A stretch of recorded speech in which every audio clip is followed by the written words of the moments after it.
Dengan keputusan Istana untuk menggratiskan vaksin kepada seluruh rakyat Indonesia, artinya Indonesia membutuhkan lebih banyak lagi vaksin dan perangkat pendukungnya. Potensi masalah pada proses pendistribusian juga harus dipikirkan lebih detail lagi. Untuk membahasnya sudah bergabung bersama kami Dr. Lia Gardenia Partakusuma, Sekjen Perhimpunan Rumah Sakit Seluruh Indonesia atau PERSI, dan Alvin Lee, Komisioner Ombudsman RI. Halo, selamat malam Dr. Lia, Pak Alvin. Selamat malam, Assalamualaikum warahmatullahi wabarakatuh. Waalaikumsalam. Halo Pak Alvin, apa kabar? Bisa mendengar suara saya dengan jelas? Baik, nampaknya kita masih ada problem komunikasi dengan Pak Alvin. Saya ke Dr. Lia terlebih dahulu. Dokter, ini kemarin ada upaya dari rumah sakit untuk menawarkan vaksin dengan sistem pre-order. Dengan keputusan Presiden untuk menggratiskan, bagaimana Persatuan Rumah Sakit menanggapi hal ini? Ya, apakah proses pre-order ini menjadi berhenti atau bagaimana? Jadi ini yang suara saya cukup jelas? Jelas, Ibu. Ya, oke. Jadi mungkin informasi tentang masalah yang disampaikan bahwa adanya pre-order rumah sakit, sebetulnya kami tanyakan kepada yang bersangkutan adalah merupakan satu pendataan untuk mengetahui kira-kira berapa orang yang akan dilakukan vaksinasinya di tempat tersebut. Seperti diketahui bahwa sebelumnya informasi dari beberapa sumber menyatakan bahwa vaksinasi itu akan ada 2 jalur, yaitu satu jalur pemerintah dan satu lagi jalur swasta. Nah, tentu mungkin pihak swasta ini ingin mengetahui kira-kira beberapa sih peminat atau yang ingin melaksanakan vaksinasi di tempatnya. Memang sebetulnya belum ada instruksi atau belum ada ketentuan dari pemerintah. Dan kami memang menilai agak terlalu terburu-buru ya rumah sakit ini menginformasikan adanya masalah vaksinasi ini. Tetapi kami tanyakan sebetulnya ada beberapa rumah sakit menyampaikan sebetulnya hanya ingin mendata berapa sih kira-kira jumlah orang-orang yang akan divaksinasi secara mandiri. Tetapi dengan dikeluarkannya peraturan atau informasi dari pemerintah, tentunya rumah sakit harus menyesuaikan. Nah, jadi kami PERSI mengharapkan adanya artinya kejelasan mengenai bagaimana teknik nanti pada waktu pelaksanaan vaksinasi. Beberapa waktu yang lalu memang kami sendiri sudah juga diinstruksikan untuk mendata, yaitu yang dilakukan di rumah sakit pemerintah. Tapi dalam hal ini memang betul-betul hanya mendata. Artinya mempunyai perkiraan berapa sih sebetulnya jalur yang harus digunakan, atau misalnya berapa rumah sakit yang harus melaksanakan, berapa orang misalnya. Nah, itulah yang sedang dikerjakan saat ini oleh kami di rumah sakit pemerintah. Nah, apakah waktu itu rumah sakit swasta juga niatnya demikian? Nah, itu mungkin perlu saya sampaikan dan kita tegaskan kembali bahwa jangan ada rumah sakit yang pre-order seolah-olah seperti menjanjikan. Padahal kita tahu bahwa vaksin ini juga belum ada izin tentang mengedarkannya atau melaksanakannya. Karena sedang menunggu dari Badan POM. Setelah ada Badan POM mengeluarkan izin, yang kita tahu bahwa saat ini sedang ada uji coba di Universitas Padjadjaran. Nah, kita berharap bahwa akan ada keluar peraturan atau ketentuan dari pemerintah mengenai teknis pelaksanaannya. Baik itu di rumah sakit yang ada di seluruh Indonesia. Mungkin Dokter Lia, saya ingin konfirmasi, ini kan sudah dibuka pre-order tentunya. Apakah PERSI ini punya data terkait dengan antusiasme warga untuk mendaftar pre-order sejauh ini? Sejauh ini kalau yang saya dengar dari rumah sakit ternyata memang cukup banyak animo masyarakat, dan bahkan beberapa dari mereka juga menanyakan masalah batasan umur. Nah, kita sampaikan bahwa sesuai dengan uji coba, maka yang dilaksanakan, yang diumumkan adalah baru 18 sampai dengan 59 tahun. Nah, tetapi sekali lagi juga dengan ini juga kami menyampaikan jangan sampai ada rumah sakit yang menjanjikan. Karena bagaimanapun ini belum ada sama sekali ketentuan teknis dari pemerintah mengenai bagaimana pelaksanaannya untuk dilaksanakan untuk seluruh masyarakat. Yang sudah ada saat ini adalah baru pendataan untuk rumah sakit pemerintah. Itu saja mungkin. dan jumlahnya pun kita masih melaporkan. Karena kan ada prioritas ya, kalau pemerintah itu kan ada tenaga kesehatan misalnya, atau nanti mungkin akan guru dan sebagainya. Baik, jadi mudah-mudahan tidak ada rumah sakit yang menyalahgunakan arti pre-order ini dengan misalnya ada pembayaran down payment atau apa, mudah-mudahan jangan ada. Kita harapkan bahwa itu adalah semata-mata hanya pendataan jumlah yang nantinya tentu ini diperlukan juga untuk pemerintah. Ya, itu saja saya sampaikan. Terima kasih. Baik, kita ke Pak Alvinly. Pak Alvinly, ini adalah sebuah langkah yang dilakukan pendataan oleh rumah sakit, meskipun rumah sakit membantah beberapa pihaknya bahwa mengambil keuntungan dari hal itu atau keuntungan dari pre-order. Ombudsman sendiri yang sebagai lembaga yang kemudian mengawasi distribusi daripada vaksin COVID-19 ini dari hulu ke hilir, bagaimana Bapak melihat keputusan Presiden dengan menggratiskan vaksin? Apakah ini akan semakin sulit, kan akan semakin banyak orang yang harus mendapatkan vaksin? Baik, Mbak. Jadi pertama kami di Ombudsman menyampaikan apresiasi kepada Presiden yang hari ini sudah membuat keputusan menggratiskan vaksinasi untuk seluruh rakyat Indonesia. Dan ini akan membuat program vaksinasi itu lebih jelas lagi. Masyarakat tidak perlu ragu-ragu bahwa semuanya akan mendapatkan pelayanan vaksinasi gratis. Dan ini tidak perlu lagi. Halo? Halo, silahkan Pak Alvin. Ini banyak yang motong masalah. Dengan program vaksinasi gratis ini tidak ada lagi nanti yang mencoba untuk menjual vaksin ya. Yang kita khawatirkan kemarin itu kan karena Presiden mengumumkan, pemerintah mengumumkan bahwa yang gratis itu hanya sebagian. Nah, tentunya rumah sakit terutama swasta ini kan melihat ada bisnis untuk melakukan pelayanan vaksinasi bagi yang tidak mendapatkan vaksinasi gratis. Kemudian dengan adanya pelayanan gratis ini, yang perlu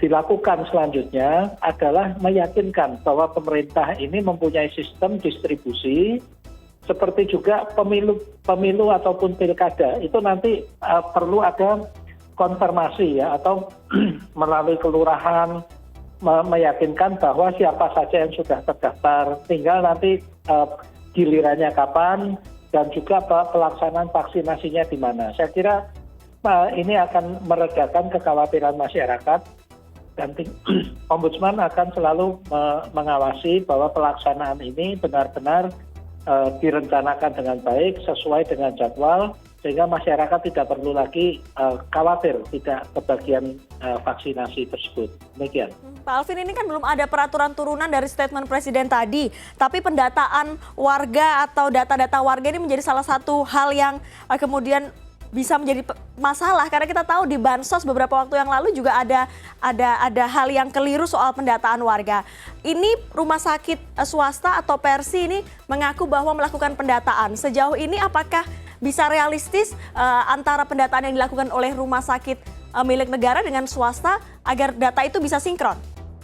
Iya, yang pertama kita ini Indonesia ini masih lemah dalam manajemen data kependudukan, tapi terus-menerus diperbaiki, dan yang mempunyai data tersebut tentunya adalah Kementerian Dalam Negeri, Direktorat Jenderal Kependudukan dan Catatan Sipil, dan itu semuanya dapat diakses oleh berbagai lembaga-lembaga negara.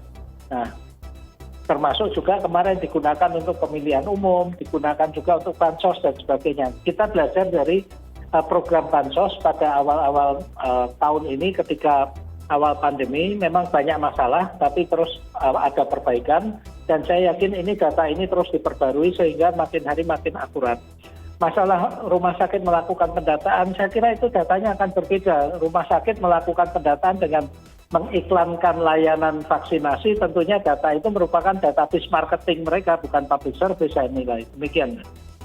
Ini adalah data marketing dari rumah sakit. Bagaimana Dr. Lia menanggapi Pak Alvinly? Ini kan karena mendapatkan vaksinnya gratis, artinya bagaimana peluang bisnis dari rumah sakit mengenai aturan baru ini? Ya, kami sendiri dari Persi ya tentu merasakan terima kasih ya, karena hal ini menyebabkan lebih mudah kita mengatur untuk kegiatan vaksinasi ini di masyarakat, artinya tidak ada pembayaran. Kalau itu sudah ada ketentuannya, kami yakin ini nanti pemerintah akan menyampaikan pada kami, pada masyarakat, bagaimana caranya agar pendistribusian ini bisa berlangsung secara baik.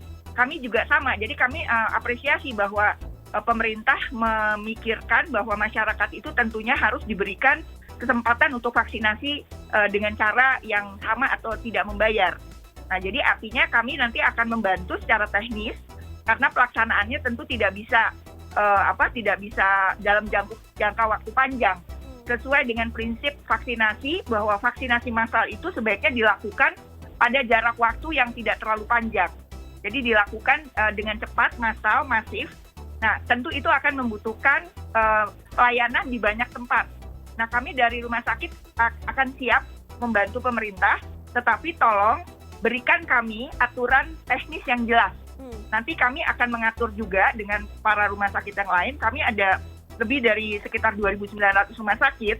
Tentu dengan petunjuk teknis yang jelas, akan lebih mudah buat Persi untuk mengatur kegiatan tersebut.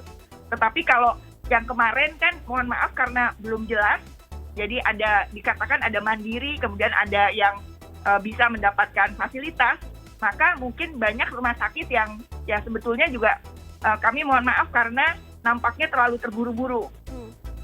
Jadi sama sekali tidak dibolehkan adanya kesan seperti menjual, tapi barangnya ini kan belum jelas, belum ada. Apalagi kita sekarang sedang uji coba.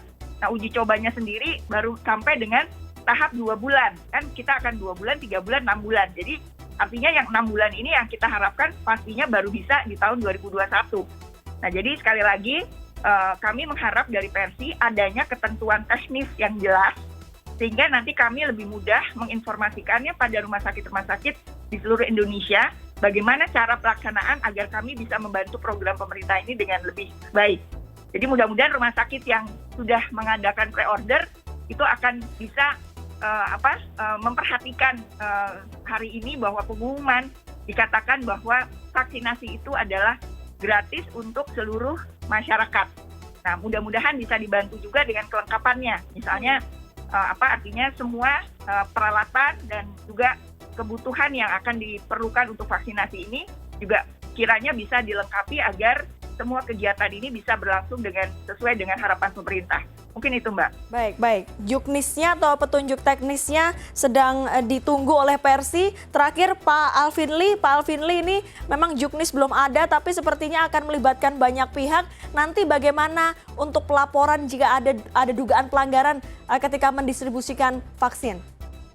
Iya, saat ini kan masih terlalu dini ya untuk kita masuk ke detailnya. Pemerintah sedang menggodok satu peraturannya secara umum, kedua juga lembaga-lembaga mana yang akan dilibatkan, perannya apa, organisasinya, kemudian juga SDM-nya, termasuk logistiknya, karena vaksin ini kan membutuhkan perlakuan khusus, harus disimpan dalam kondisi suhu yang sangat dingin. Ini juga membutuhkan peralatan pendukung logistik yang tidak mudah. Kemudian juga nanti siapa yang melakukan vaksinasi, tentunya itu nanti akan ada pelatihan, alat-alat dan sebagainya. Saya yakin dalam waktu dekat ini pemerintah melalui Kementerian Kesehatan tentunya akan merumuskan peraturan, petunjuk teknis, petunjuk pelaksanaan hingga sampai garis terdepan untuk pelaksanaannya. Karena tidak mungkin hanya merancang peraturan petunjuk pelaksanaan di tingkat pusat saja. Ini harus sampai detail dan itu saat ini sedang digodok. Apakah nanti hanya di puskesmas atau melibatkan rumah sakit swasta, dan juga kalau rumah sakit swasta persyaratan yang mengadminister vaksinasi itu siapa, biayanya berapa, ditanggung pemerintah, caranya bagaimana, itu semuanya akan diatur karena itu juga menyangkut anggaran negara. Demikian. Baik, Ombudsman dan juga Persi menunggu peraturan yang paling detail yang dikeluarkan oleh pemerintah untuk bisa mendistribusikan vaksin kepada seluruh rakyat Indonesia. Terima kasih Pak Alvin Lee dan juga Dr. Lia Gardenia sudah bergabung bersama kami pada malam hari ini. Ya, terima kasih Mbak.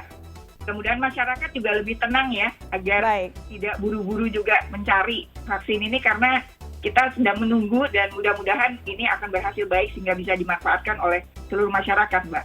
Baik, terima kasih. Baik, terima kasih Dr. Lia.